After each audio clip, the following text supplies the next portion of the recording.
Good evening, everyone, and welcome to the iceHQ ice rink in Reservoir, Melbourne, Australia, on Warringah, Moirarung traditional land for round 6, game 1. It's the Bruins versus the CCM Dogs, and this will be the clash of the round. I'm Carl Brewer, and joining me tonight is once again Anton Goss. Firstly, we have some big news. Starting in June is the first ever Women's Pro League here at iceHQ. We're thrilled to be able to have the top female hockey players in Victoria playing here on Friday nights over winter. And we can announce that the captains of the 3 participating teams will be Georgia Carson for the Inferno, Riley Ellis for the Dogs, and Georgia Moore for the Snipers. And that's 3 magnificent women hockey players there. This is a huge thing for ice hockey in Victoria, and we can't wait to get it underway. But we're going to have to. It's in June. The big question, however, for tonight, on everyone's lips, can anyone beat the Bruins? Will they emulate the 2022 Dogs and sweep the Pro League here at iceHQ? Not if the Dogs and Jamie Bourke have anything to say about it. We're getting towards the business end of the season. This is round 6 of 9, so the ladder is starting to firm up, and the Dogs and Bruins are the contenders to finish on top and bypass the semi-final. The way it works is that the top team after 9 rounds is in the grand final, while second and third will play off for the chance to play in the big one. At the moment, the Bruins are well clear on 10 points, while the Dogs have 7. Neither team is guaranteed to finish on top yet, but at the end of tonight, the ladder will be more set. The maximum points a team can win is 18 after tonight. Will the Dogs be right on the heels of the Bruins, or will the Big Bears draw further clear? Last week, the usually miserly Dogs defence was opened up, letting in 4 in regulation and then losing in a shootout to give the bottom place Inferno their first win of the season. A shootout's always a bit of a lottery, but who would have thought that Joyce, Bourke and Schumer would be denied? It certainly helped that the legendary clutch scorer for the Inferno, Hayden Dawes, slammed home the winner last week, but it takes more than just one player to win a game, even if it's Dawsey. Jamie and the boys have a lot to think about.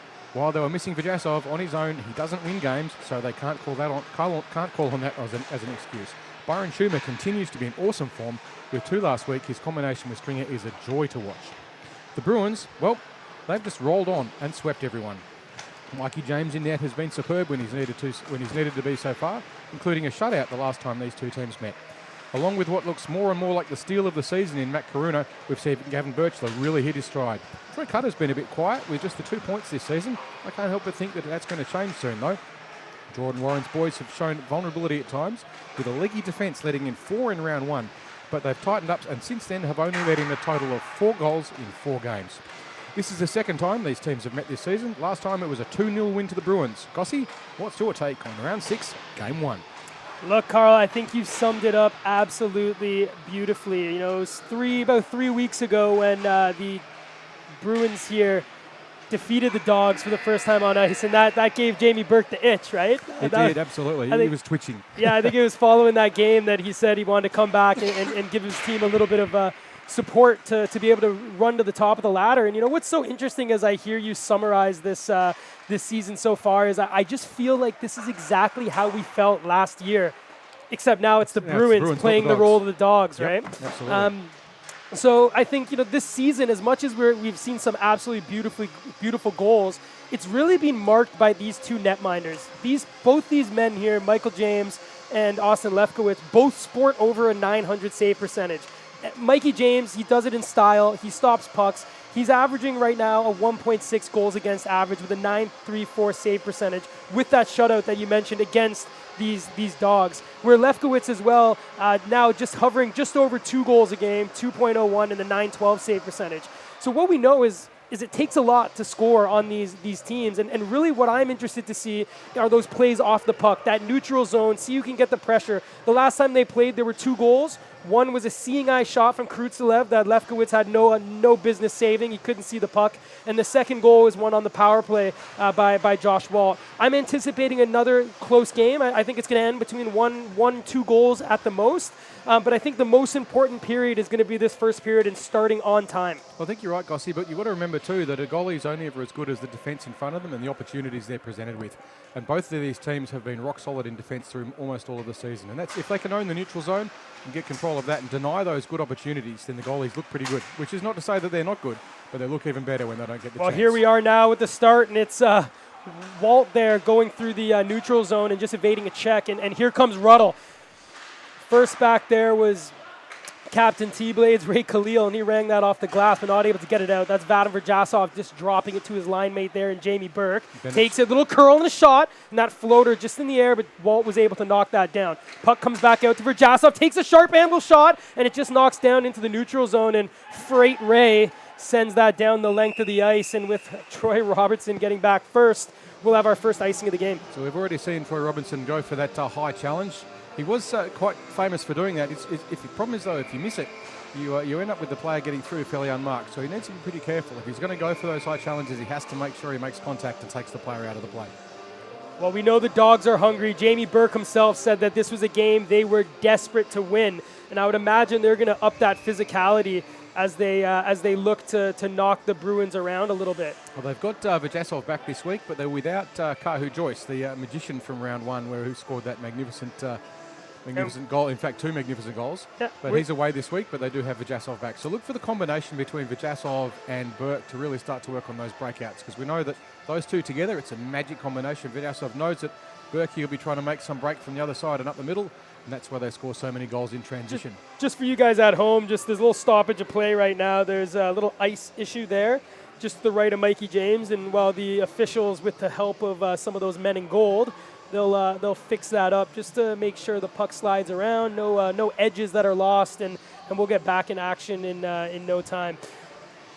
What they do when they fix those holes too is they don't just pour water in, you actually put in a bit of a slurry mix of snow from ground ice scraped up and a little bit of water as well to make it gel together. That way it freezes faster and you don't end up with a little pothole, which can be quite a dangerous thing on the ice. You can imagine someone catching an edge on that and breaking an ankle or worse, especially where it is that's close to the boards. But yeah, Jamie, Anton, I'll get there eventually. It is great to see the combination of Verjasov and Bourke and how they pan out. And of course, we've got Jack Carpenter back on the ice as well. He was away for the Dogs last week too, and that will make a big difference in their creativity out of attack, and also that owning of the neutral zone and creating opportunities. I was going to mention, with Verjasov coming back on, he gets to play with his regular line mates there with Ruddle and Bourke, who we know just tore the competition apart last year. But what that means is something actually very exciting, if you ask me. We got Davey Barrett, who played his first game for the Dogs last week. He was picked up in the midseason draft. He moves down to play with Knox and Tashuma. And Tashuma and Knox are both high hustle guys. And Davey Barrett himself has high energy. He goes into those corners. This line is going to be so hard to play with. And I imagine what we're going to see with them is they're going to be looking to get the puck low in those deep areas and really battling that cycle and wearing down that defense. And if you look up on defense, they're going to have the big shot of Jack Carpenter, hopefully wide open to be able to get a shot through traffic. So here we are, we're back on play, and the Bruins are able only to get it up to the high point there. And Matt Knox sends that down into the corner, and now here starts the cycle here for the Dogs. Tashuma sends it over to Barrett, who has in the corner. He's twisting away there from Nelson, but the puck is picked up by the Bruins, and they're now out to the neutral zone. The Dogs have it now in their own zone. Looking for a pass there is Leo, who sends it cross ice over to Carpenter, who does a nice job just to try to keep that puck away, but it was picked off there by Pansino and shot into the Dog zone.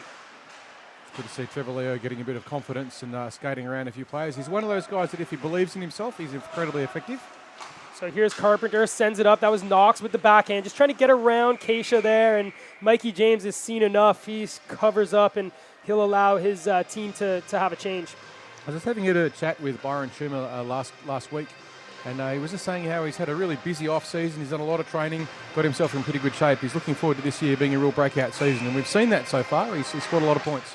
So Fisher wins the face-off back. That's Bennett taking a shot. He's probably looking for a deflection, but that went through everyone far into the corner. Loshak now with the puck. He scored a goal last week, his first for the Bruins, and here comes Cutter. In the offensive zone for the Bruins, he winds, looks for a cross pass, but no one was in the slot, and that comes out over to Campbell, who's not able to get the puck past Loshak, who now has it in the corner. The Bruins now curling in the offensive zone. Lochuk sends it back to the point. Keisha now with a hard shot on net. Rebound. Cutter had it on the backhand, but he just corrals it and sends it back to the point. Karutsilev now over to his D partner in Keisha, who winds and shoots, and into the glove there of Austin Lefkowitz, who makes his second save now in a matter of seconds. Corey Stringer doing a good job today. He's been moved down into defence by the Dogs. Normally, the last couple of weeks, he's been playing forward, but with that great big long reach that he's got, he's a Very tall, very athletic man, and he's got a fantastic poke check. He's pretty good at stripping the puck off you. Such a Swiss Army knife, every coach's dream. And here comes Jamie Bourke now sending it over to Ryan Ruddle. Verjasov going in with speed. Ruddle dumps that over for Verjasov to give chase, and he'll collect that, keeping it away there from the defenseman.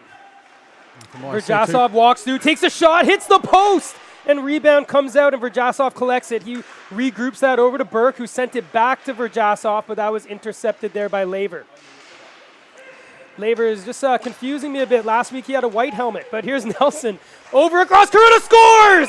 And the leading point scorer for the Pro Summer League, Matt Corona, takes a great feed from his teammate and puts that top shelf, and the Bruins are ahead here in the first period. So we'll just see it on this replay here, Gossie. You can see the Dogs' defence got just caught a little bit out of position, which opened up the cross ice, which Lethbridge couldn't do anything at all about there.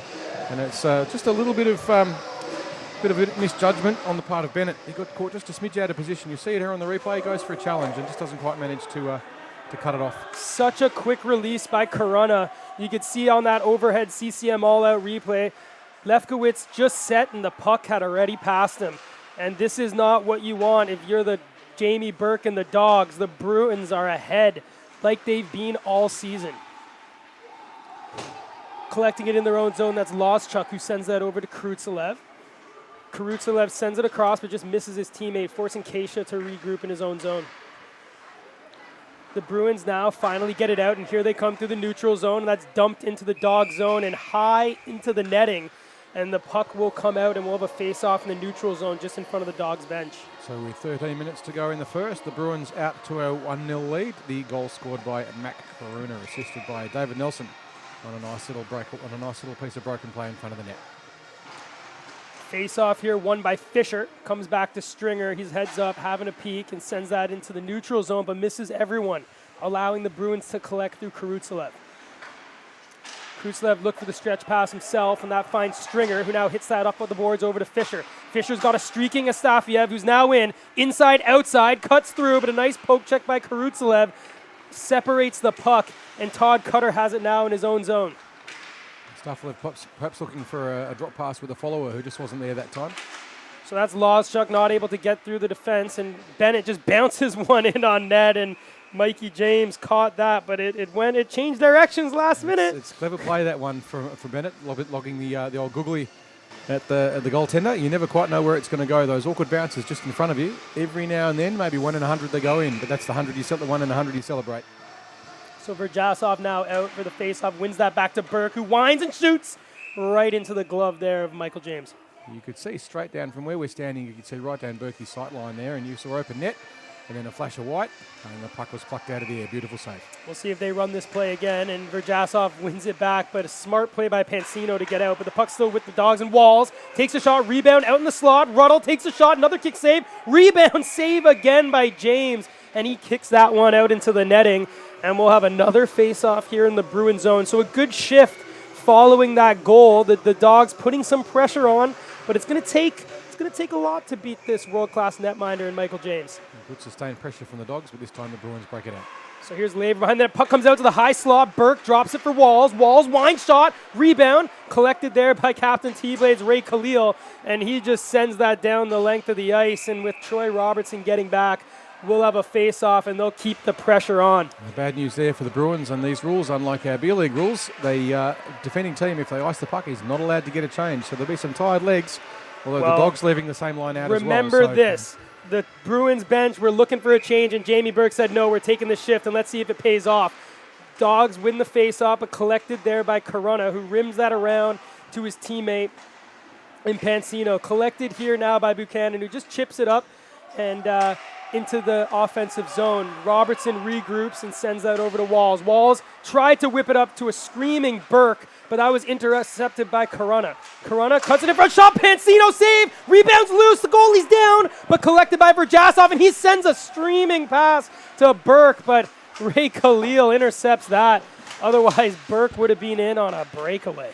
Bourke certainly had some wheels on. He was looking for it. So Verjasov, Bourke, and Ruddle still out here. It's been quite a long shift, and it comes to Ruddle, who winds, stream shot, no, misses the open net. I don't know if the sprawling James got into his head, but Ruddle wasn't able to find Twine. when Mikey James was in no man's land. Let's take a look at this one on the replay, Carl. I think we're all a bit astounded by how that one didn't end up a goal. It was an absolute gift. The goaltender was totally beaten. It looks like we're seeing the save earlier by Lefkowitz, which was a similar opportunity, but I'm sure we'll get a chance to see that one later. Mikey James came out, stacked the pads. Ruddle patiently waited, but when he had the net, he just wasn't able to put that one back. He'll be frustrated on that one. A little bit of disorganisation there, but the Dogs just getting their change a bit messy, but Stringer manages to come on, and now he's got some time and space. This is the legs of Stringer, those long strides, able to separate. Now he's going to battle there in the corner. He gets some support in David Barrett, who now goes to the front of the net, but with it here is Tashuma, who's battling hard there against the Bruins defender, Nelson. He sends it back to Carpenter. Carpenter, nice little shot, kick save there by James into the corner. Puck now battling on the half wall, and Keisha beats it out of Knox. Keisha sending it up to Birchler, who winds shot off the leg there of Stringer. Cutter in the corner is going to just hold that up against 3 Dogs players, and Birchler now will come in for a little bit of support. Puck squirts out. David Barrett with it on his stick for the Dogs, and he gets knocked down there by Birchler. Puck in the neutral zone now, dumped in by the Dogs, and Davey Barrett just puts his helmet back on. He'll stay there in the play. Stringer sends that pass. Nice little touch there by Carpenter to find Tashuma. Over to Knox, takes a shot. Another kick save there by Michael James.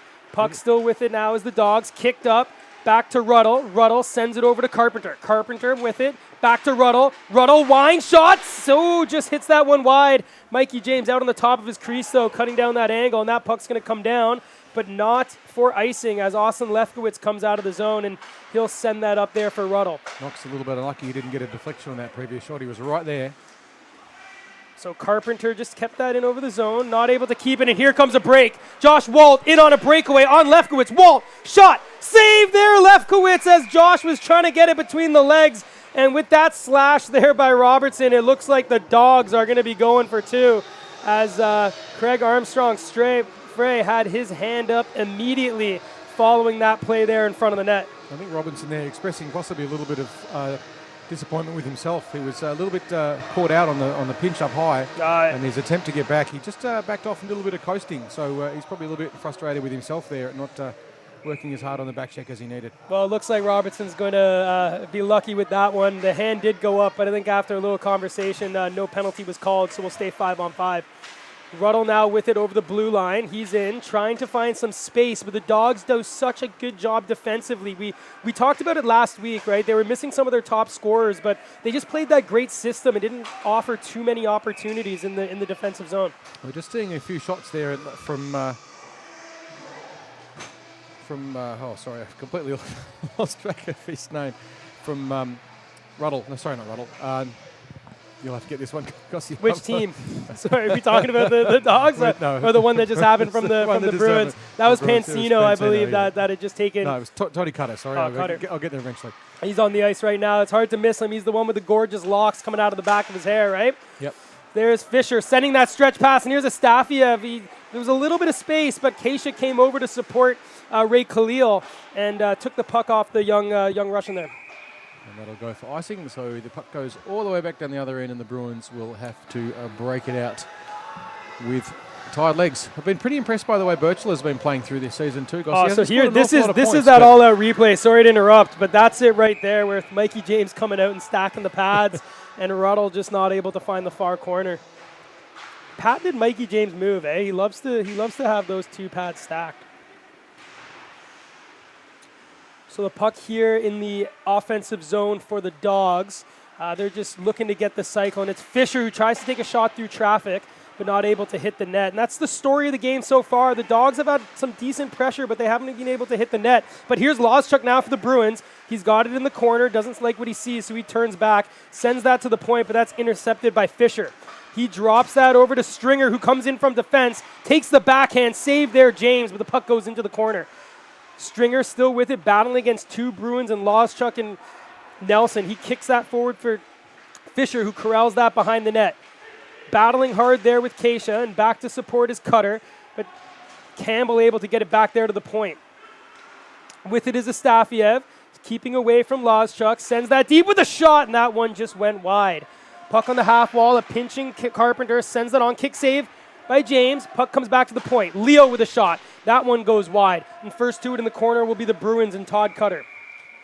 And just as he touches up, we have a whistle as the right post was just dislodged there behind Mikey James. You're seeing just a little bit of disorganisation again from the Dogs on their changes. Stringer was racing back to get a change, and there was a bit of hesitation from the Dogs as to who was going to get on and replace him. And in the end, it was Leo. But they want to sharpen that up a bit, or they're going to find themselves getting caught out on a rush. Face off, one to the half wall there, and the Bruins collect it and send it down the length of the ice.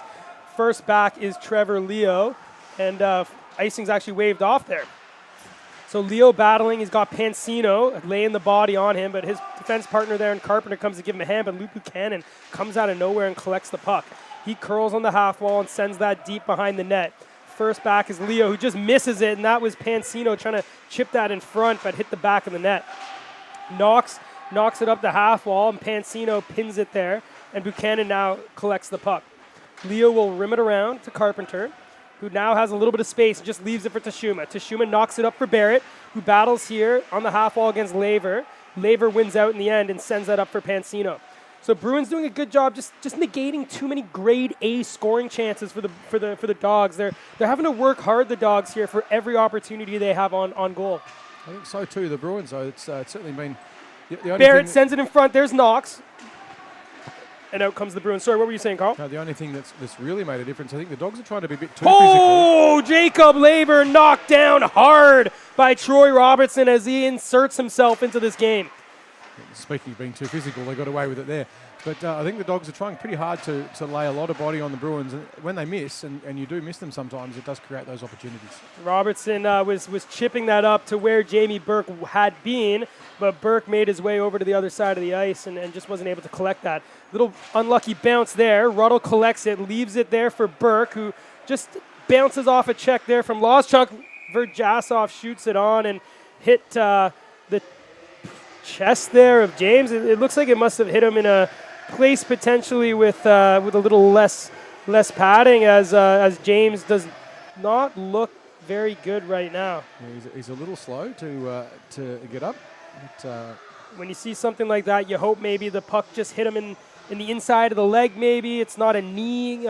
Maybe hit him on the jock strap potentially. When you see a goalie down, the first thing you always hope is it's not a knee, it's not a hip. It's a very taxing position on the body, and sometimes all it takes is a little movement. But Mikey James looks like he's good and ready to go. Puck won here by the Bruins, and out with it is Nathan Kasia, but he's stripped of the puck there by Verjasov. He takes a pass across looking for Bourke, but that was intercepted by Karutsulev and kept in well there by Walls, who just had a second to think about that pinch and went back, and with it here now is Verjasov. Verjasov sent it across looking for Bourke, but missed him, but Ruddle for the Dogs now will collect in the corner. Walls has been a bit of a quiet achiever for the Dogs. He's pretty stable. He doesn't make the highlight reels, but he does his job really well. So here's Walls. He's one of Australia's best inline players, Lockie Walls, just becoming a little more accustomed to having the blades on his skate instead of the wheels. But here comes the Bruins with Gavin Birchler. He's being watched there by Robertson, and incoming to support his Cutter, and the puck goes down behind the net. The Dogs now will exit the zone through Bourke, who has his buddy Vadim Verjasov with him, 2-on-2. Bourke with a nice little backhand toe drag, cuts in front, takes a shot, save by James. What a move by Jamie Bourke as he does the nice backhand toe drag to get around Freight Ray. We'll see this one in the replay. Hopefully you've got Verjasov coming down the lane in the middle, which puts Mikey James in two minds. He's really got to cover two players there, and one of them's Bourke, and the other one's Verjasov. Who are you going to pick? Look at that. He took Bourke, and it was the right choice. Yeah, great move there by Bourke. I'm not sure if he was trying to go 5-hole on James or if he just wasn't able to get that puck into the far side, but Mikey James stayed tall, didn't open up, and kept this game at 1-0. He made the right choice there because the alternative was to 30 seconds left, and that's Corona sending that on. That's a stick save there by Lefkowitz, and a shot there by Nelson rings off the iron. Puck regroups behind with 20 seconds left. You think that there might be one chance left here for the Bruins potentially? And there it is, Josh Walt, but a save by the American. And the Dogs still with it, but the Bruins, Josh Walt takes a shot, blocked there by Fisher, courageously getting in front of that shot there by Walt. Bennett's just battling with 3 Bruins, and that'll see out the rest of the period. And we finish period 1 The Bruins, 9 shots with 1 goal, winning 1-0 so far here in this game. And so that's right, Gossie. It's a 1-0 game at the moment to the Bruins. It's been a slight shot advantage to the Dogs. I don't know if either team has really had a clear advantage. Mikey James is giving himself a little bit of first aid by the look of it, trying to work out exactly what happened in that earlier little incident a couple of minutes ago. But he seems to be okay, which is obviously a good thing. I don't know. Dogs are going to, once they get their combination going, I think they're going to be back on the scoreboard. I wouldn't be surprised if this gets all tied up pretty soon in the second. They've certainly generated a lot of scoring opportunities, and they've been denied by, some in a way you'd have to say luck on the part of James there with that covering Bourke, because Vajasov was wide open as well, and in that situation you've got to take one, and it's a 50-50 chance. I think if we're looking at this season and the Bruins, were a 500 team, you could call it luck, but this season, the entire year, it's all been systems. They really collapse there in the slot area. They give teams the outside, and they allow Mikey James to see the puck. It's so surprising. You see so often teams when they collapse there on the netminder, you create a lot of traffic, and the goalie can't see much. But the Bruins just do such a good job of allowing him to see the puck and negating any of those really easy cross-ice paths into that zone. They talk about it often. It's the Royal Road. I'm not sure if you've heard that term. Right down through the middle. And the whole point of the hockey game is trying to cross that Royal Road a number of times and getting the puck on the net. The Bruins, once it comes into their defensive zone, they block that so well. And you've seen it a few times. The only, in my opinion, grade A chance where we've seen one player in on the goalie was that type by Ruddle, where Mikey James came out high on his crease, stacked the pads, and probably just got into the head of the Kiwi there as he just potted that one just wide. Ruddle saw so much that he wasn't sure what to do with it. Yeah. But you've got to remember too that the goal scored by Corona was basically a bit of a defensive lapse. And we know the hockey is a game of mistakes, and the Dogs with a bit of a defensive lapse, letting him get through and pass him in that instance. And I'm pretty sure they'll fix that up. And we're about to get underway in the second period. Yeah, that was just me telling the officials I'm their biggest fan. They don't get enough love, right? So the rink's still seeing a little bit more. Speaking of getting some love, the rink's seeing a little bit more attention down at that hole down near the end. It might possibly have been. It's been a very hot day here in Melbourne. It got up to about 40 degrees in this part of town, and it may be that there's been a few drips coming down from the ceiling from some condensation, which can result in a hole in the ice. We didn't see it earlier, but down there at the moment, Ross Fisher, the rink owner, is doing his best just to tidy it up and get it sorted so it's safe. So it would be disastrous if someone went down through there and caught an edge on it and broke a bone or worse. So that's going to be sorted out very shortly, and we'll be underway. But yeah, Gossie, it's been an amazing first period. 13 shots to Dogs, 9 to the Bruins. If this is anyone's game still, it's by no means a foregone conclusion, and it's proving to be exactly the tussle that we were hoping that it would be. Well, going back to round 3, I believe it was, or was it round 4? Round 3 or 4. The last time these two teams played, it was a goal by Karutsev in the first period that took the Bruins up to a 1-0 lead, and then they were able just to collapse and keep the Dogs away. Let's see if the Dogs are able to solve Mikey James, as it's the one goaltender they've yet to score on so far this season. Out with it is Vadim Vajasov, and he sends it across for Ruddle, but just out of his reach, which allows Nelson to send that forward. Cutter knocked that back into his own zone, so no offside, and Vajasov now collects it. He winds and turns. He got hit there by Loschuk, and out with it is the young Gavin Birchler with speed. He gets knocked down as the puck slides into the corner of the Dogs, and Birchler lays the body there on Walls. Good back-checking work there by Ruddle to just deny that opportunity for the Bruins. That's Robertson just giving Loschuk a little bit of body, and the Dogs sent that far looking for Bourke, and that goes the length of the ice, despite Bourke not being very happy on that one. He thought that should have been waved off. Well, it's starting. I think what we're starting to see now, and there are a couple of weeks in, or really 2 weeks if you think about it, since Bourke came back, it's just that combination between Bourke and Vajasov. You can see Vajasov starting to really look for Bourke and know where he is, and that's, I think, it's a real threat that the Bruins will have to make sure they shut down.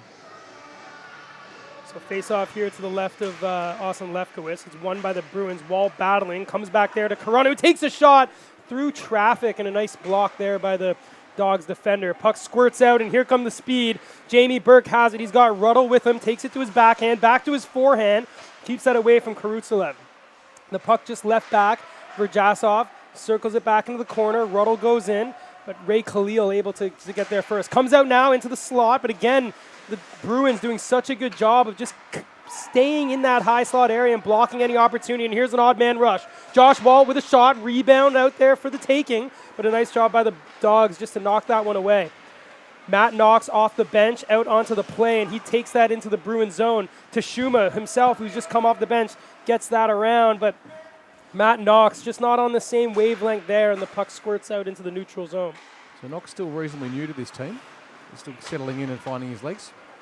Here come the Dogs through Tashuma. He sends it up. Davey Barrett's in there. Tashuma finds him. Barrett in the far corner here now with it, keeping it away from Walt. Chips it in, and here comes Knox. Knox comes out, sends it back to Leo, who winds, takes a shot, kick save there by James. Knox has it in the corner. Here's that nice cycle that I said this line would be famous for. Knox back to Carpenter, takes the shot right off the inside of the foot there of Josh Walt. Behind the net is Barrett, who tried to find in front for Knox, and that just bounces out in front of James, and he covers up for a face-off. So Carp's got onto that shot, all right. Walt's going to be feeling that for a little while, I suspect. He won't show it at the moment, but I reckon that puck hit you, that had a bit on it. Yeah, I think he's just having a little chat to Carps about that, just saying, don't worry, I'm okay. Some good sustained pressure there by the Dogs in that the last minute or so. That line, I think that's what they're going to be all about. They're about that forecheck, that hard-working, industrious work. We've seen it so far in a period in a few minutes. I wouldn't be surprised if they're able to pot the first one there for the Dogs. Here's Stringer now with the puck. He sent that up looking for Campbell, but that goes down the length of the ice, and with Jacob Laver collecting it, we'll have a face-off in the Doggy zone. And Stringer possibly feeling a little bit deprived there. That's an icing call because he did shoot it from behind the centre line. But with his size and the length of his stick, you kind of half reckon he could be almost on the blue line and clear it out, and they wouldn't call it icing. For sure. So face-off here in the Dog zone. It's Cutter up against Fisher, and that's won cleanly by the Dogs. And rimmed around, but intercepted by Buchanan out in front, and that just missed Lawschuk, who was wide open in front of the American. Fisher has it now, stretches it over to Astafiev, who just knocks it out into the neutral zone. And first back for the Bruins is Nathan Keisha. He's being watched there by Campbell, and the Bruins still with it. Have a peek, and Jacob Laver now will skate it out and pass that up to Buchanan. Just looked the wrong direction, and just that little bit of hesitation allowed Stringer to collect the puck. Astafiev now taking it through the danger zone, intercepted by Lawschuk, who sent that in front looking for Cutter. But Fisher doing some great back check, able just to knock that one away, and now here come the Dogs. It's Maxim Astafiev taking it in over the half wall, being watched there by Keisha. He's laid out there by Cutter, and here come the Bruins through the aforementioned Keisha. He's in over the blue line, takes that around Bennett, still with it is Keisha, takes a shot, but a save there by the American, and here we go, back and forth hockey. Jamie Bourke winds up, fakes the shot, toe drag, can't get that one around Walt, but he'll collect that rebound on the wall, but he gets that strip there by Lawschuk, and out come the Bruins. An uncharacteristic no shot there from Bourke. He did line up a slap shot, which isn't his normal option, so perhaps a little bit easy to predict there. Puck in the Dog zone. Here's Lockie Walls, who sends it across over for Robertson. Robertson finds Verjasov, but a great stick there from Walt just evades that for a moment. A diving Corona on his belly, able to knock that back, but only as far as Walls. And Ruddle just forced to knock that in as he was waiting for his teammates to get onside. Stripped here, though, by Ruddle. Here comes James, but a nice job there by Corona on a second effort just to keep that away from the Dogs' captain. Comes out here for the point. Lockie Walls winds, takes a shot. Save, rebound, another save. Puck's loose. Where is it? It's in the back of the net. Vadim Verjasov, Johnny on the spot, finds the loose puck, and the Dogs have tied the game here with 12 minutes remaining in the second period. Got to say, Gossie, that goal had a little bit of a feeling of inevitability about it. The puck was held in the zone for a long time, and you could just see Verjasov and Bourke and Cutter. A lot of work there from Cutter setting it all up and getting it to happen in the first place with some good sustained pressure. Then it bobbles out, and someone's in the right spot, and tap in she goes. I'm not even sure who got that one. It was Vadim Verjasov in the end, but that was a hard-working Dogs goal, and they finally have found an answer to Michael James, and you could see what that meant to the team. They were absolutely pumped. And now, is that the monkey off their back? Are the floodgates going to open? Here comes Barrett. to Tashuma, takes a shot looking for the top shelf, but he just shot that one wide. You can see that goal has gone to the legs. This industrious line here for the Dogs. Knox sends that into the slot, intercepted by Birchler. Oh, you can see a game is all about momentum, and as we mentioned in that first period, the Dogs had much of the offensive play, and now they have a goal. Intercepted here by Frank Khalil, though, and here comes Gavin Birchler one-on-one. He takes that over, winds, takes a shot, and that was going top shelf. It weren't for the blocking arm there of Austin Lefkowitz. And some pretty good back pressure too, but Trevor Leo just cutting off his options and driving him wide. So Laver now takes it here on the right wing, has it on the half wall, stopped up. Buchanan tries to get that deep and collected there by Loschuk. He sends it over to Birchler, who has Keisha, but has to turn back around and take that behind the net. Laver, who's deep in the zone, not able to collect, in the former captain in Captain Carps. He collected that puck, and as Walls was looking to return it to him, or Leo, sorry, that just went down the length of the ice for Nathan Keisha to collect. So the Dogs with it now. Here's Byron Tashuma. Nice defensive play there by Walt, and the Dogs will just play a little bit of possession hockey here. Carpenter sends it up to Campbell, who sends that deep, and Fisher will chase in on it, but first to it will be the Bruins and Jacob Laver. He rims that up the wall. He was looking for Corona, but that was a nice job by Campbell just to keep that in. Astafiev now on the top of the circle, drops it for Bennett. Little seeing eye shot, double block, he scores! Ryan Bennett with a shot that pinballs around, and it's Luke Fisher who got the last stick on it, and that found the back of the net, and they've solved Mikey James twice in 3 minutes. So we'll see here the shot from Bennett out from the point. It's a beautiful shot. There's not a lot on it. It's a sneaky thing. It's down low through a lot of traffic. You see the puck isn't moving terribly quickly as it comes through on him, but just enough to pick up a little bit of a deflection, and it just tickles the inside of the paint, and in she goes. Really nice play there from Bennett from just a little sneaky shot. It didn't look like there was anything on it, but ended up going in the net. It's amazing what a goal can do. It seemed like the Dogs were destined not to be able to score on Michael James, but all it took was that dirty, dirty goal, and now we've got 2-2 up on the board, and the goals have gone to the legs of these Dogs. What do the Bruins have to respond? Well, it's just that little bit of extra impetus they needed. This is a goal of a game of very small margins, and there's a little bit of extra intensity that the Dogs have found. Oh, intercepted here. Here's Walt. Wine shots, just shoots that one wide. As you say, Gossi, it lifts everyone, including the goaltender. That is definitely for sure. It's interesting. Jordan Warren would want his team to play a little more physical, a little bit harder, but they're without him tonight, of course. And let's see who's going to step up. Here's Pansino battling. Corona in there, takes a shot off the back side of the netting. Cutter battling there with Bennett, who had that great shot that was deflected by Fisher moments ago. Collected here by Pansino, who takes a shot, and that squirts out to the neutral zone, and collected by Ruddle. And with that pass up, Vadim Verjasov is going to be going for a penalty there against Pansino as they have words with the official. Let's see what ends up happening here, Carl. Looks like Pansino is the one getting escorted to the box as well. It may be a 4-on-4. Yeah, I think they're both probably going to go for roughing. I think, I didn't see that. I was too busy watching the puck. But those two had some words behind the play, and I think they probably just gave each other a little bit of a, two for roughing. So just a little bit of extra love in the corner, and they'll both sit for 2 minutes. So we'll have 4-on-4 for 2 minutes or less, depending on how it pans out. It will be an interesting little progression of play. Who's going to be on for which team? Well, based on the play we've seen, it's been the Dogs that have been playing with a little bit more speed, so this extra space might favor them. And here comes Matt Knox, one-on-one on Kruzlev. Knox still with it, cuts in front. Oh, took it away, and he had the opportunity, but David Nelson knocked him into the net, just past his netminder. You can see the risk there when you skate across the front of the net. The defence has had time to get back and to you, and it's quite a common place for players to end up with knee injuries going cross ice. If you look here on the CCM away with it. If you look on the CCM all-out replay, it was a great move by Knox. There was some daylight there, but he just couldn't get the stick on it before David Nelson just knocked him into the back of the net. Matty James here just reorganising the net a smidge. It was just out. Yeah, maybe we just need to remind the Bruins the puck needs to go in the back of the net, not the players, right? Puck high in the net. Where does it go? Ooh, for a second I thought that was going to bounce right into the net. But behind the net there's a battle between Karutsev and Barrett, and out with it now is Karutsalev. But he sent that into no man's land. Barrett gets it back, knocks with it, but knocked around there, and here comes Birchler down the other way for the Bruins.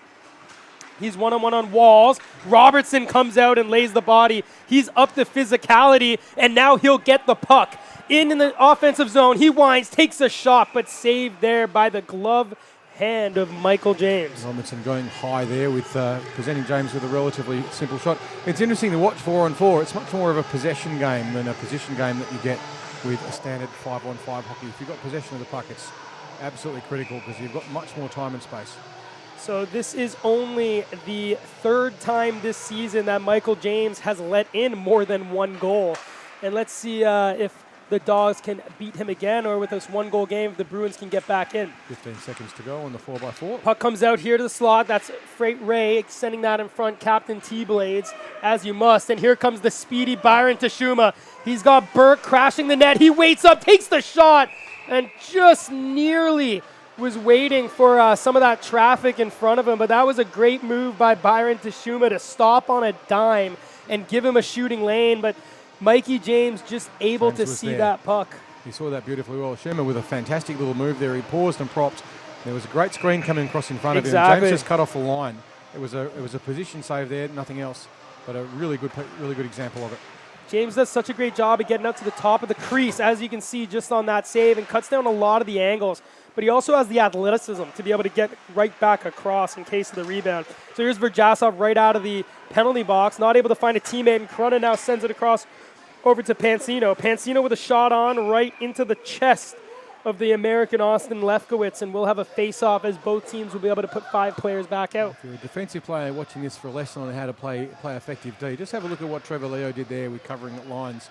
And he didn't challenge high, he rode back on position and shut in the options and forced the attacking Bruin out wide. So 2-1 here with just over 4 minutes remaining in the second period. The Dogs in the lead. Jacob Laver here for the Bruins sends it up on the half wall, only gets it as far as Bennett. Bennett sends it to Stringer, who passes that up for Campbell, who just bounces off his stick, allowing Nelson to collect it. Astafiev wins out with the puck, still with it, just shields it, a nice little move between his legs, showing a little bit of style. And now he'll battle hard with Pansino, who gives him a little bit of a push. I think he was just telling him how much he appreciated that behind the legs and through the feet move. It was poetry. Yeah, he's putting on a little bit of class. These young kids, they can do some magic work with the puck, eh? I think he's been watching Vadim and say, everything you can do, I'm going to have a crack at. You know, Vadim's got magic hands. Yeah, so here he is facing off. Puck won there on the half wall by the Bruins. And it's Jacob Laver who's being watched by Jamie Bourke. Verjasov now with it, kicks it across, but the Bruins coming back in numbers to support, and out with it is Corona, who sends it across to Pansino, kicking it up to his stick. There's 3 Bruins in, and that just bounced off the stick of Pansino. And David Nelson was going in with speed, which forced the Dogs just to give them a little bit of time in their own zone. And here comes Vadim Verjasov, who gets knocked down. And draws a penalty. That'll be a trip. And those were those silky hands, if you look. They're just a little bit of a show me now, take that away, as he had the puck. When I see what he's done there, though, because he's gone around and circled around with the puck so much, he's actually drawn 3 Bruins to him. Now, if he's got 3 players on him, there's 2 unmarked Dogs out there. And as he drew the penalty in the end with the trip, but it also managed to create a lot of space. So tried to knock that one forward was Vadim Verjasov, but collected by Karutsalev, and he rims it all the way around. But that's going to be kept in there by Robertson. He's got Lockie Walls, and now he finds him. Walls sends it down to Bourke. At the circle, takes a shot, and that was Ruddle right on the doorstep, and he just knocked that one wide. Puck comes back to Bourke here on the dot. Bourke with it, just holds it away from Karutsalev, and now we'll collect that puck that bounced out. So Jamie Bourke at the point, a crossover to Robertson. Robertson back to Walls. Walls with all the time and space. He winds, takes a shot, blocks there by Loschuk, who now sends it over to Bourke. Jamie Bourke winds, takes a shot, looking for a deflection, and that bounces off the skate of Karutsalev over to Cutter, who will send that down the length of the ice. 1 minute and 20 seconds left on the Bruins on the Dogs power play. So with just under 2 minutes remaining here in the second period, it's the Dogs here above the Bruins, but intercepted there. Cutter takes a shot, and a nice kick save there by Lefkowitz. Loschuk just looking to kill some time as he battles behind, supported there by by Robertson, who's now going to skate that out for the Dogs here on the power play. He passes that up to Vadim Verjasov, who's going to stop on the half wall. Send that back there for Walls, who walks in Main Street, takes a shot, rings that one off the leg, but back there to Bourke. So the Dogs, great pressure here on the power play. Bourke takes a shot, looking for a deflection, and that just hit the netting. And with that, and that just hit the netting. And with that, that will take off a few more seconds. Walls was given way too much room there in the high slot. The Bruins were pretty lucky to get away with that. They are a man down on the PK, but you can't let someone skate right down the middle of the ice and have a shot pretty much with no pressure on him at all from that high slot position and expect to get away with it very often. They need to fix that. So just under 30 seconds remaining here as Josh Walt faces off against Davey Barrett. He sends that back there for Stringer, who'll just walk and use that reach to keep it away. And a nice move. He now winds, takes a shot into the chest there of Michael James as he covers up to, and that'll be the end there of the power play for the Dogs. We'll have the Bruins back to full strength from the drop of the puck. And this is where Carps and Stringers, you can see Stringer drifting back, waiting for Birchler to come back on the ice. Looking for that stretch, but Stringer had it well covered. There was no goal on that power play, but the Dogs had plenty of opportunities. Definitely kept the momentum so far this game. And it's pretty safe to say the Dogs have dominated the first two periods of this game. They certainly have. They've outshot the Bruins so far in this period 11-7. In the first period, they outshot them 13-9. And that does reflect the flow of the game so far. And they've had some pretty good opportunities. Tashuma here on the backhand. Ending the period, nearly found daylight, but with 3 seconds left, Nelson's going to run out of time. And we will go to the main break here with the Dogs up 2-1 against the league-leading Bruins.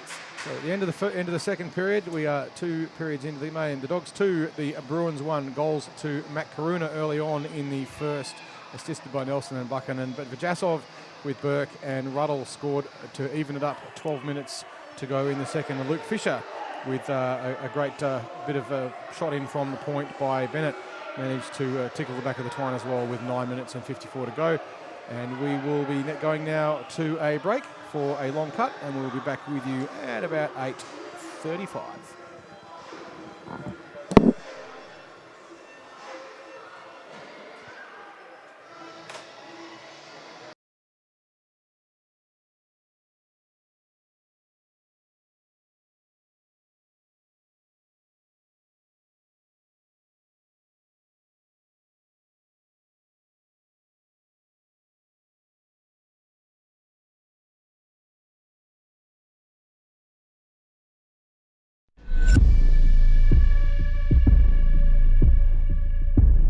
This game is our canvas. Our choice, our freedom. It's my way. And mine. And mine. And mine. It's the only way. The ice doesn't discriminate. It doesn't see color or gender. All it sees is 60 minutes of pure effort. A pure fun. On the ice, we might be enemies. But in the end, we're all allies. This game's for everyone. No matter who you are, No matter where we're from, we're all ready to hit the ice.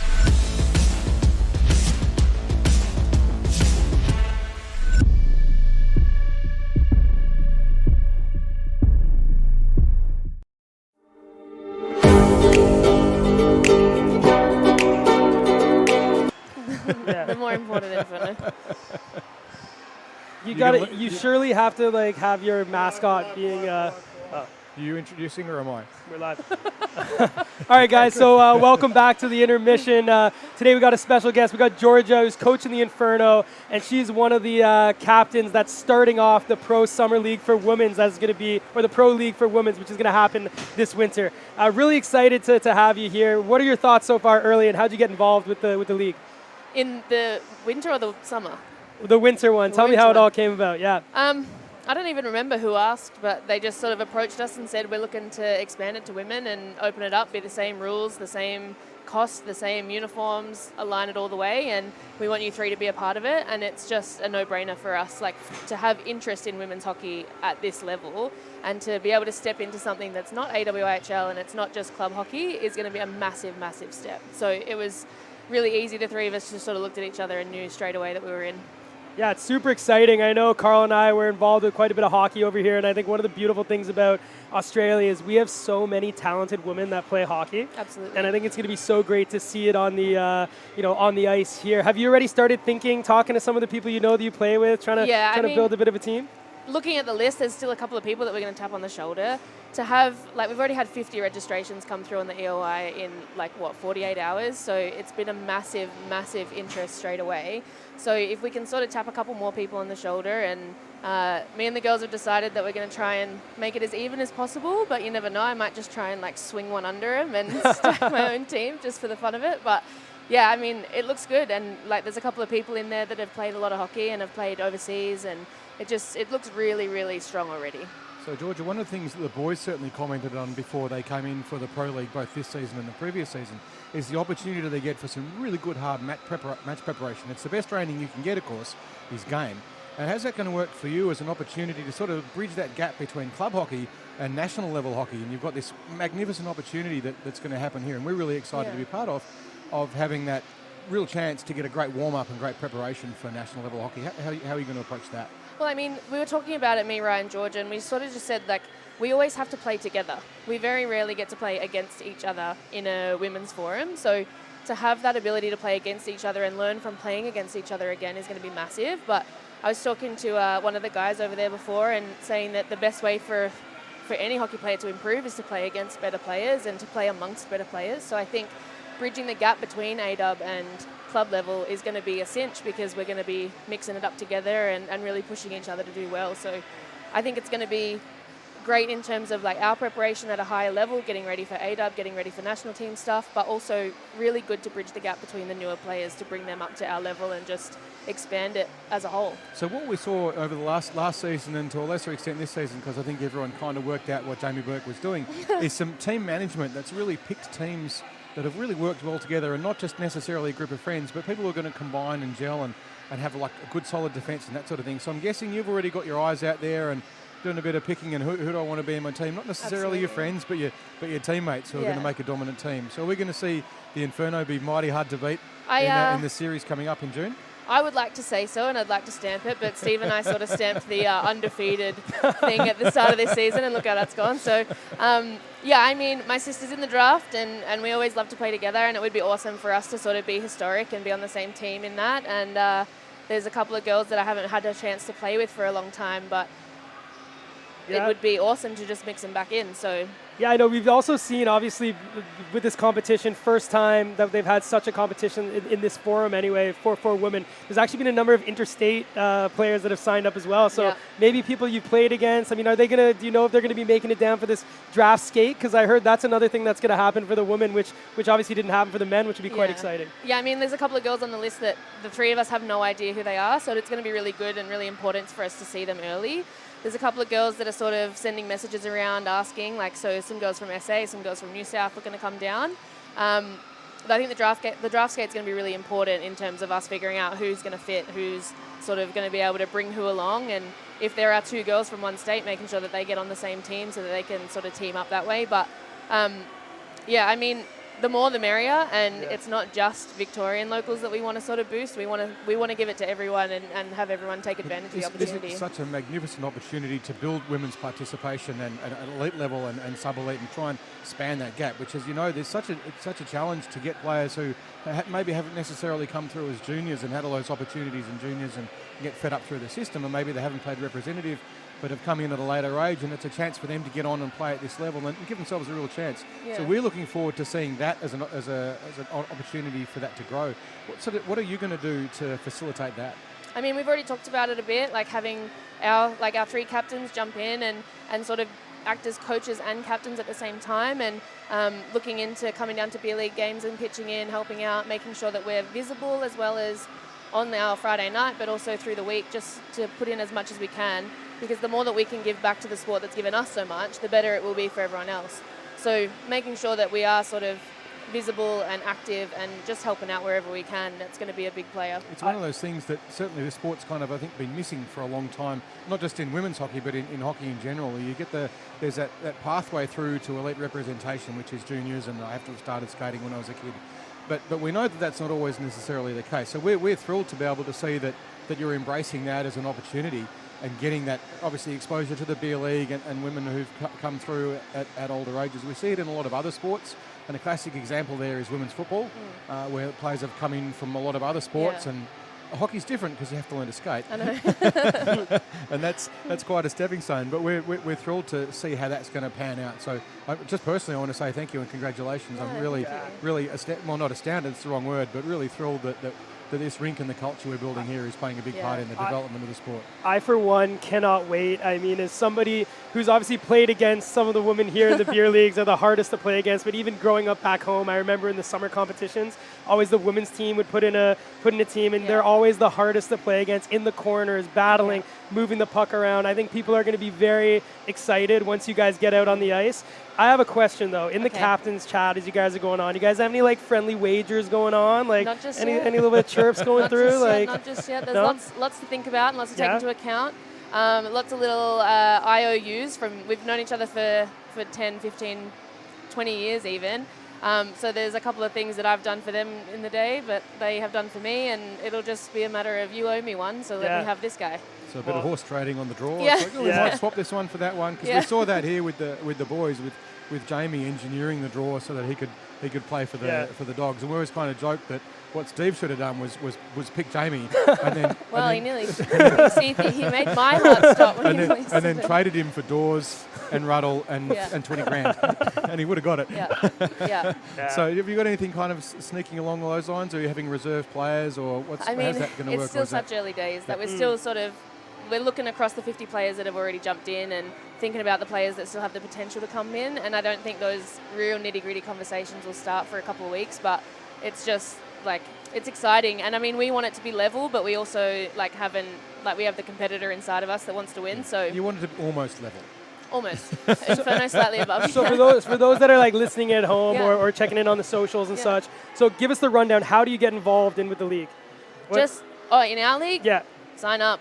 Yeah, sign up. It's going to be the best. URL on the Facebook page and so forth for the iceHQ Pro League, and all the stuff's in there. So any women that want to get involved, Georgia's obviously the right one to speak to, and come along and try it and get involved in it. And we can't wait. We were really excited when we heard about the announcement. We know how much work's gone in behind to make it all happen. Yeah. Great opportunity. It's such a great thing to happen happen to this sport. Great community, great everything. And, you talk about this season hasn't really gone so well for you as the coach with the men's, but you guys over the last 3 weeks, picking it up. 2 one shootout win, 1 shootout loss. Yeah. You're getting it going. And if you followed along last year, it was the Snipers that were in the same position as you guys. They went all the way to the final. So I think, now you got a little extra fire in you, right? Because you're representing the Inferno in two different capacities. Well, it's really nice to chat to you. We're super excited. I think we got to get John to put the barbecue on or something for the draft skate. And we can all come out and eat some food and watch you guys whip it around, because I think the winter is going to be a lot hotter with you guys out skating around and keeping things going on, right? I think we often refer to the men as the force and the women as the finesse. Female players are so much smarter and so much just cleaner. We don't have that body checking to take advantage of, so we have to be cleaner. So it's going to be a very different game to watch, but it's totally worth it. It's an amazing game, and we're absolutely thrilled to have you here. So it's great, Georgia, Thank and we'll wind it up now. For sure. And we'll let you get back to getting the Inferno ready for next round. Winter job. See if quick Snipers. little thing for tonight. Oh, gosh. You guys are up against the Snipers. You got a little little recommendation. What do you guys think? Who's gonna score the first goal for you guys? How about that? That's an easy one. Dawsey puts in 7 hours, so surely he has to put me 7 goals on the scoreboard. All right, there we go. You heard it here first. Dawsey with 7. Thank you so much, Georgia. We can't wait for the winter. Can't wait for June. And as Georgia said, get online if you're a woman. Get involved, because it's going to be one hell of a ride. Yeah, absolutely. Thank you so Beautiful. much. Thank you so much. Thanks, Georgia. See ya. That was so fun. Put your headset on. We'll do a quick photo. Headset.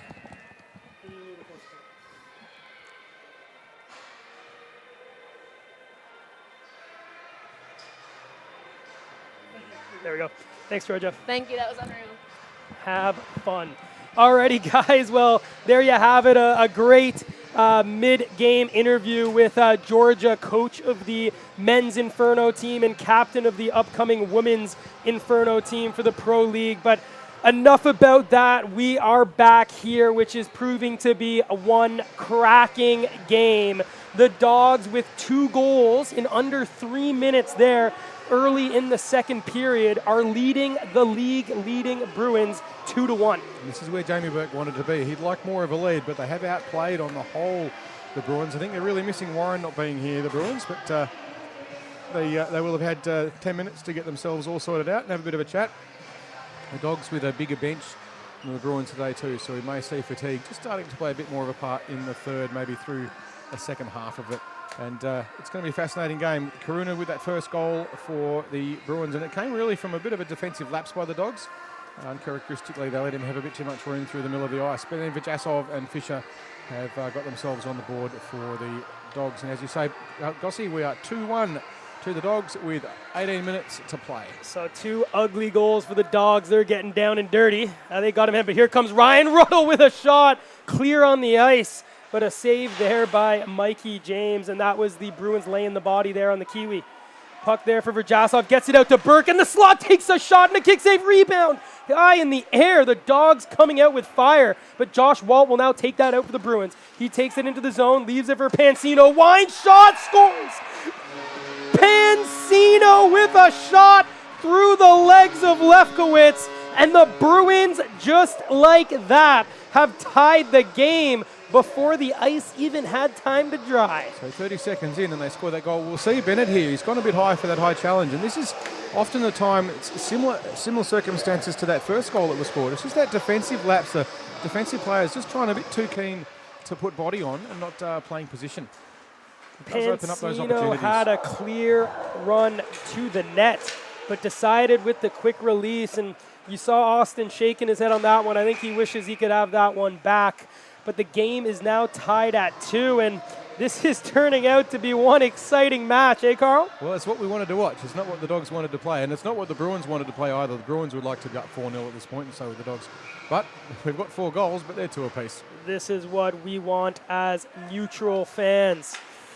That's Carpenter was looking to get that forward, but that was intercepted there by the Bruins, and Carpenter now will collect it himself and just chip that one off the wall up for Toshima.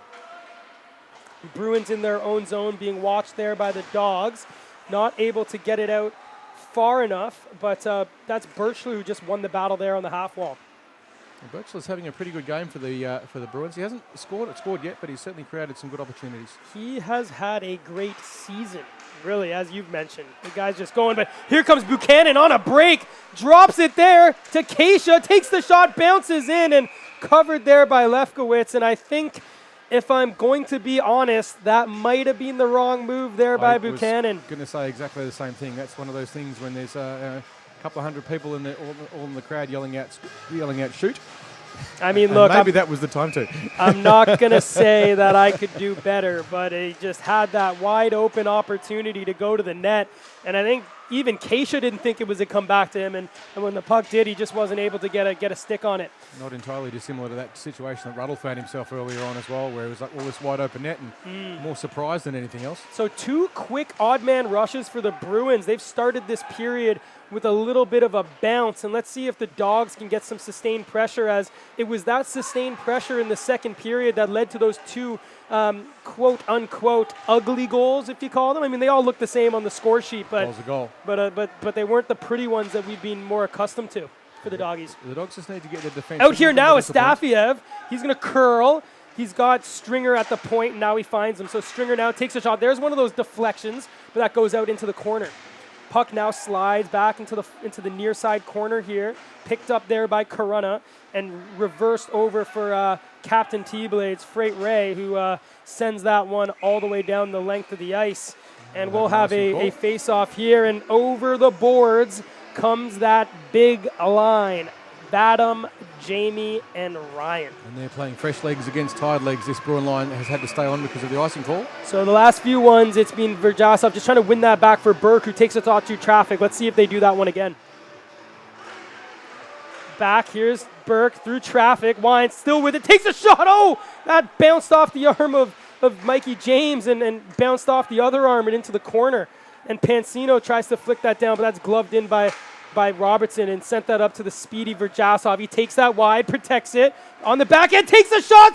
Where is it? It's in the pads of Mikey James. Vadim Verjasov with the quick hands and quick release, but can't get past the big Bruins netminder. So that's the play there the Dogs needed. They've just created two really good options, as you saw Jamie Bourke taking advantage of that face-off win from Verjasov, and they've got another chance to do it again. Verjasov one shot. Ooh, rings that one off the crossbar. So Verjasov's been pretty prolific from the center dot. He keeps finding his good mate Jamie Bourke, who's had a number of great scoring chances but hasn't been able to beat Mikey James. Here's Bourke again with it. Takes it, winds, takes a shot, oh! Rings it again off the bar. He can't believe it. He was already celebrating the goal, and it wasn't in. Here comes Cutter now, takes it over, takes it into the backside, and that was another one. 2 bars by Jamie Bourke on the same shift. He's be frustrated if you know Jamie. How he's calling for it with a tap on the stick, and it's Lockie Walls now with it at the point. Deflected there. Saved there by Mikey James. I wonder if we're going to get to see this on the all-out replay.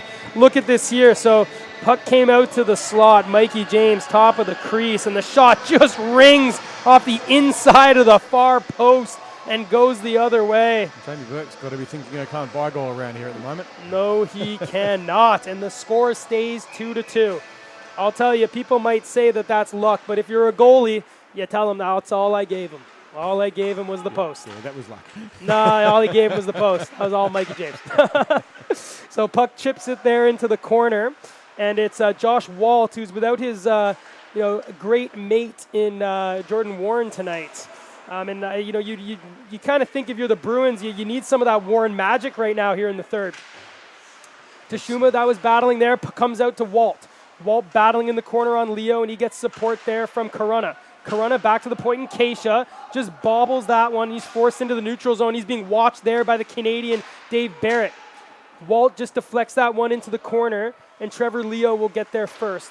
Tried to reverse it, comes out to Corona, looks in front, puck's in the slot, and that just went off the backhand there, and now it's coming the other way. It's Byron Tashuma in on Keisha, and Keisha just comes and steals the puck off the dog just like that. It's back and forth hockey, baby. Here comes Buchanan, watched by Knox, sent across, and now with that, we'll see a few changes, and Todd Cutter will just keep that into his own zone there for the Bruins. Uncharacteristic there. Luke Fisher with the shot saved there by Mikey James as that puck just stopped on a dime in the slot there for Fisher. Stringer just settling it down there for the Dogs as they want to get some sustained pressure on the net. They've had a lot of shots, but they've all rimmed off the fence. So that's Bennett keeping it in. He was reversing that over across the ice there for Campbell. And in comes Nelson, who knocks down the Dogs player there. The Dogs now will take it in through Fisher. He sent it across, kept in very nicely there by Stringer. And that's sent into the corner, but collected there by Laver. Lawschuk hit there by Campbell. And the puck comes out now with Lawschuk. He'll just reverse it around over for Cutter. Cutter on the far side. Has it, head up, takes a look and hits Lawschuk, who just ran into Laver there. And with that, just not able to stop where the other two Bruins and Birchler, and the puck goes offside. That particular defensive pairing that the Dogs have on in that occurrence, they're really working to try and challenge high, and it's risky. If they get caught, they end up with a player behind them again, and they can't afford to let that happen. Puck in the Bruins zone here. It's Jamie Bourke back on the ice. He's curling top of the circles, wakes around, he's on the dot, sends it across, save there. Jamie Bourke now sends that back to the point. Robertson over there for Ruddle, takes the shot, saved by James, who pounces on it, and he's far in the corner, and he's not giving up that puck to the Estonian, Vadim Verjasov. Verjasov in beautiful position there to take advantage of it, but James, superb reflexes, diving on that puck and shutting it all down. But we'll get another chance here for Berkey if Vadim can win the face-off, get it across to him. Last time these two teams played, the Dogs were held to just 17 shots, and they're up to 34 now, and Michael James has made 32 saves. Verjasov fighting through for the puck and gets it behind the net, looking for the option. So Verjasov there on the half wall, trying to get it out, but he was being watched there by Lawschuk, and he was forced back into the neutral zone. He looks up, finding Ruddle, and that tipped off his stick, so icing is waved off. Keisha reverses that up. Verjasov keeps it in only momentarily, and the Bruins are out now with Buchanan and Pansino, who's smart just to leave it. Verjasov with speed sends that back, and in with it is Jamie Bourke. He's got Ruddle, takes the shot, saved there by James as Ryan Ruddle was calling for it across the ice. Good play by Robertson to read that play in defence too and just shut down the Bruins attack. Oh, Robertson just lays out Buchanan with a big open ice hit. Ryan Ruddle now with the shot. Bourke over, battle. Bourke gets laid out by Keisha, and the puck now there with Lawschuk. Great job by Buchanan to still be on the ice after being absolutely rocked, and he's hit again there by Ruddle. Buchanan now decides that he's probably been hit one too many times, and he goes off the ice with a little bit of fisticuffs.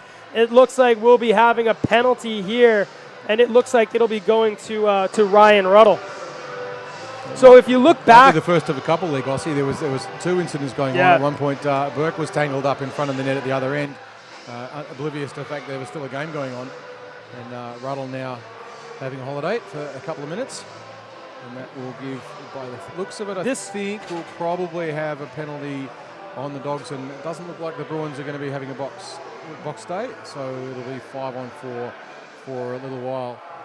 So they're just talking to the officials. It looks like the Bruins are getting one as well, and it's going to be Pansino. It looks like as they're talking on the bench. But this whole thing started with a big hit in the neutral zone by Troy Robertson. The Bruins bench were calling out there, thinking it maybe was a bit high, maybe left his feet, but it looked like a big, bad hit, and that just upped the ante. Jamie Bourke then got dumped behind the net right in front of the CCM logo, and then up here as Buchanan collected the puck, he got hit by Ruddle. One of the Bruins players took exception to it, a little bit of a melee, and now it looks like the officials here are just going to talk it out and figure out exactly what is going to happen. From what we saw of the check and they're getting two each by Bennett, it didn't look like there was anything in it. It was just a good, from certainly the angle we were at without the benefit of the replay, it looked like just a fair cross-ice hit. It's a risky take when you skate across the ice with the puck through the neutral zone. The D have the opportunity to step up and get you, and that's why you've got to pass more and carry less, Troy I guess. Robertson has laid many a man out tonight. 4-on-4. He's been upping the physicality, and that's exactly what the Dogs have needed to kind of give it to these Bruins. But nothing separates them now.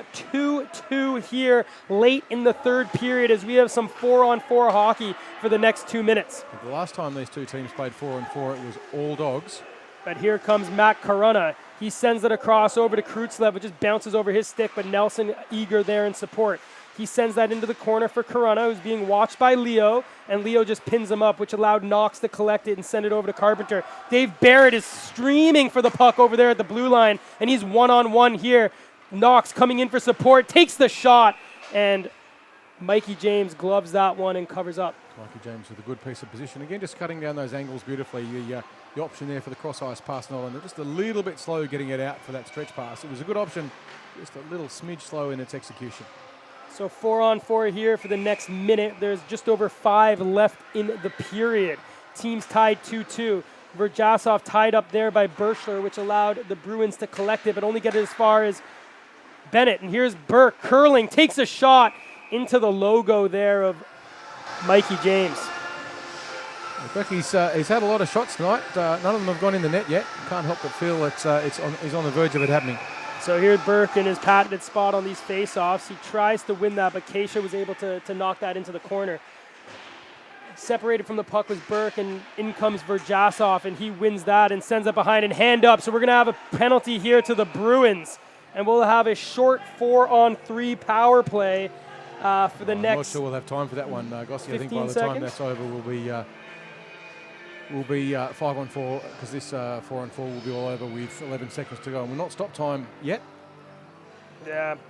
So Keisha doesn't believe it, but he'll be going for 2 or less as he gets a slash. And on the drop of the puck, Ryan Ruddle will be coming out of the box for the Bruins, and Pansino for the Bruins and Ryan Ruddle for the Dogs. And he's just got the okay from his teammates to go straight out on the ice as the Dogs will have a 5-on-4 power play. Puck comes back to Robertson. He sends it over to Bourke, who winds shot, and that just goes high, wide, and out of the zone. Yeah, Bourke was trying to put that one into orbit, not the net by the look of it. He's just got a little bit behind the puck and fired it a bit high. I think he's a bit surprised that he went there himself. The referees are trying to work out exactly what to do, but should be pretty obvious. But yeah, Bourke trying pretty hard to put that one through the ceiling, I think. Yeah, he got all of it on that one, just couldn't get the target down. So here we are, power play for the Dogs. Back with it is Bourke. He sends it across over for Robertson, who collects it there on the far half wall. In for Ruddle, takes a shot, and that one just goes wide. Byron Tashuma out here with them, and he's just not able to find Bourke, and the Dogs are going to be forced back to tie up. Here comes Bourke now, taking it through, gets it up to Verjasov, who looked for Bourke. Puck squirts there, but knocked into the corner there by Nelson. Puck comes out. There's Bourke. Fans on the shot there from the dot. Comes back here for Tashuma. Back to Bourke on the half wall. Leaves it there for Tashuma, who reverses it back into the corner for Ruddle. He's got Verjasov along the back corner. He finds him. Verjasov sends it back there for Robertson. He's got there on the half wall. He's got Bourke top of the circles, and he finds him. Bourke winds up, shot, scores! Jamie Bourke with the slapper from the high slot. Not sure if Tashuma got a touch on it, but the Dogs have scored. And they are up 3-2 here with a power play goal. You'll see Tashuma with the screen there, doing a great job of getting right in Mikey James's face and distracting him from where that was shot. And finally, Bourke manages to connect in the way that he hoped for. Look at Tashuma doing a great job, just causing some traffic in front. Mikey James, as good as he is, can't score, can't save it if he can't see it. And it looks like, well, Tashuma did all the work in front. He didn't get a piece of it, so it will be a goal for Jamie Bourke, as he now has his team up 3-2 here with just under 3 minutes remaining in the game. It's certainly proving to be the game we wanted, Gossie. 3-2 to the Dogs, with Bourke finding the net after a lot of misses and a lot of very unlucky just ringing off the posters. A captain's goal if you must. And here they are again. It's Carpenter. Wine, shot, deflected into the corner. Nathan Keisha for the Bruins sends it on the half wall, and here's Loschuk. Here's a chance, though. Gavin Berkshire, the speedy youngster, in for the Bruins, over the blue line. Sends it up there for Cutter, just misses him. But he's got it there in the corner. Reverses it behind the net. That's Loschuk. Back to Cutter. Just chips back, and nice job by Karutzlev just to lay the body there on Campbell. Otherwise, he would have been in alone. Cutter was beautifully covered there by Jack Carpenter. So here's Karutzlev now, gets the puck knocked off his stick, and here comes Jamie Bourke again over the blue line. Jamie Bourke, he's got Astafiev. He looks to find him, but that's intercepted there by Pansino and taken into the corner for the Bruins. Nice move there by Karutzlev to evade the Estonian, and he sends it up on the half wall, and the puck now comes out for Keisha and bounces off his stick and comes in on Mikey James, who covers up. You remember now here with under 3 minutes remaining, it will be stop time. So the Bruins have a chance, but there it is on the replay. You saw a great shot there for Jamie Bourke, who was wide open in the slot, and it went right through the legs of Mikey James. The Dogs do manage to win this one. It brings them up to 9 points to the Bruins 10. So they'll still be second on the ladder, but they really close down that gap now with just 1 minute and 42 seconds to go. And 1 goal's not enough, and they know it. And with that goal, too, that marks the first time since the first game that Mikey James has let in more than 2 goals. What a season he's been having. But here come the Bruins, and, we're getting close to that time of last chance saloon. Will they get an opportunity, and when will James leave the net? Verjasov has it, and as the Dogs come into the offensive zone, James will be forced to stay. I'm surprised they left him in there already. I would have pulled him earlier. Need a little bit of possession first. The Dogs can cut the other way quite easily. And here they'll just play some catch as they know time is on their side. Bourke has it there at the point, chips it up there for Verjasov. And first 1 minute to play. To it is Josh Walt. So Walt, who has a goal against the Doggies. And here's Corona, who scored the first one. Corona with a shot into the glove of Austin Lefkowitz. So now this is it. There's 54 seconds remaining. James is looking at the bench saying, do I come or do I go? They haven't pulled him yet, which is I think they'll be waiting for the face-off win, which again, 50 seconds down exactly. The I think it looks like they might be taking a timeout here, so they will. So the Bruins are going to hopefully draw up what they hope to be the game-tying goal, and the Dogs will just be having a chat to figure out what they need to do to get the puck down the length of the ice. The answer's the first thing. It's simple, win the face-off. If they win this one and can play it back to their D, then they've got good control and they can manage the time. But Bruins win this and get it moving around, they have a chance. We've all seen how frantic you can get when you've got 6 on 5 in that last minute of the game. At every level of the sport, it's absolutely frenetic. But While for the Dogs, we're- they must win this face-off. While we're waiting on this, why don't you just give us a little update of what this would mean for the Dogs if they're able to pull this victory over the Bruins? Well, it puts them up to 9 points on the ladder, which doesn't actually change anything in the order of things, but it does mean that they're going to be a little bit harder to make. It'll be more likely that they'll make the top position and certainly make the finals. It's not mathematically possible yet for anyone to be eliminated. But as of next week, it will be. As it stands, the Bruins on 10 points and the Dogs on 9 if the result finishes the way that it is.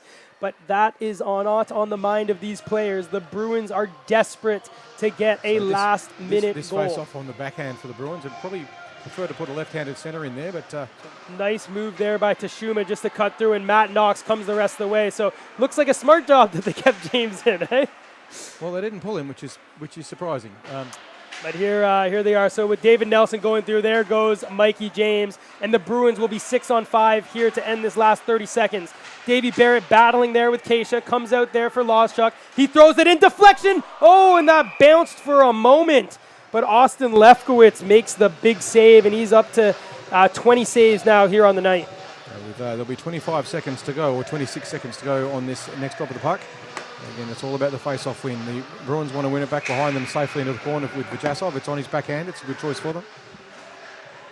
Well, quote by Jamie Bourke before the game, it's time to knock off this undefeated first-place team, and it looks like his goal on the power play is going to be the one that did it. Who doesn't love scoring the game-winning goal? Jamie Bourke's a bit of a legend in that regard. He's right up there with Hayden Dawes. In loving that sort of thing. And with, so here's 5 David seconds to Nelson, play. though. There's one last chance, but with the puck, Vadim Verjasov, he chips that up to Ruddle, and the Doggies have done it. They've knocked off the undefeated Bruins 3-2, and they cement the only undefeated season in the Pro Summer Hockey League as the one they did last year. So far, anyway, Gossie. There's always next year, and then of course there's the women's competition coming up in June, which we're tremendously excited about. Maybe Georgia can captain and coach the Inferno to undefeated. That's what she'll be looking to do, and we'll be very excited to see that. So at the end of the first game of the evening, which was everything we hoped it would be and more, with Jamie Bourke, one of the legends here, scoring the go-ahead goal to win it. We saw early on some defensive lapses from the Dogs, which kept the Bruins in the game, but goals ultimately were scored initially by Karuna for the Bruins, and then Vajasov and Fisher put the Dogs up 2 goals at the end of the first. Pansina levelled it just 30 seconds into the third with Walt with a nice play, but Jamie Bourke, after some sustained pressure and a number of pucks ringing off the net, one including where he was convinced it had gone in and was celebrating the goal, but it had missed. The game was still going, even though he was showing a bit of a decent celly. But he did manage to finally score the one on the power play with Robertson and Vajasov, and so that takes us to the end of round 6, game 1. We will have round 6, game 2 at about 9, probably 9:10 now. We'll be running about 5 minutes late. So round 2 tonight will be between the Inferno and the Snipers in around about 10 minutes. So we'll